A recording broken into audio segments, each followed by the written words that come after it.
ഒരു land lock ആയിട്ടുള്ള രാജ്യമാണ്, മനോഹരമായ കുറേ ദ്വീപുകളൊക്കെ ഉള്ള രാജ്യമാണെന്ന് കേട്ടിട്ടുണ്ട്. അപ്പൊ ഈ പറയുന്ന ഒരു ഭൂപ്രകൃതി എത്രത്തോളം അതിന്റെ ഒരു വികസനത്തെയും നമ്മൾ അവിടെ വികസനം കാംക്ഷിച്ച് ചെയ്യുന്ന വികസന കാംക്ഷികളായി എസ്റ്റോണിയയിൽ ചെല്ലുന്ന മലയാളികൾക്ക് എന്തൊക്കെ ഉപകാരപ്പെടും ഈ പറയുന്ന ലാൻഡ് ലോക്ക്ഡ് ആയിട്ടുള്ള രാജ്യത്തിന്റെ ഒരു ഭൂപ്രകൃതി? പഠിക്കാൻ പോണ കുട്ടിയെ സംബന്ധിച്ചിടത്തോളം ഈ പറഞ്ഞ സ്റ്റാർട്ടപ്പ് ഹബ്ബ് എന്ന് ഉള്ളൊരു പേരിലാണ് അത് അറിയപ്പെടുന്നത് തന്നെ. അത് തന്നെയാണ് അതിന്റെ ഹൈലൈറ്റ്. അതായത് നമുക്ക് ഏറ്റവും പ്രധാന പല രാജ്യങ്ങളിൽ നിന്നുള്ള ബിസിനസ്സുകാരാണ് അവിടെ ബിസിനസ് ചെയ്യുന്നത്.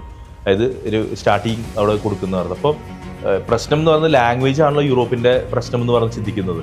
ഇങ്ങനെ പല രാജ്യങ്ങളിൽ നിന്നുള്ള ബിസിനസ്സുകാർ അവിടെ വന്ന് പുതിയ ബിസിനസ്സുകൾ സ്റ്റാർട്ട് ചെയ്യുമ്പോൾ നിർബന്ധമായിട്ട് നമുക്ക് ലാംഗ്വേജിൽ ബാരിയർ ഇല്ലാതെ വരും. ഇതാണ് സ്റ്റുഡൻറ് കമ്മ്യൂണിറ്റിയെ സംബന്ധിച്ചിടത്തോളം.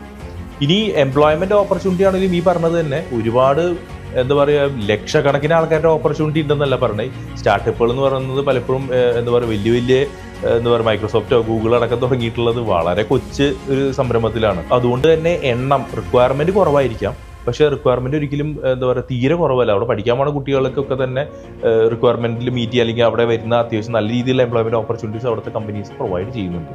ലാംഗ്വേജ് ബാരിയർ ഇല്ലാത്തതുകൊണ്ട് കുട്ടികൾക്ക് പെട്ടെന്ന് ജോലിക്ക് കയറാനുള്ള ഓപ്പർച്യൂണിറ്റി ഉണ്ട്. ഇന്റേൺഷിപ്പ് ഓപ്പർച്യൂണിറ്റികൾ, ഇതൊക്കെ ഈ സ്റ്റാർട്ടപ്പ് ഹബ്ബ് ആയതിന്റെ ബെനിഫിറ്റുകൾ സ്റ്റുഡന്റ് കമ്മ്യൂണിറ്റിക്ക് ഡെഫിനറ്റ് കിട്ടുന്നത്.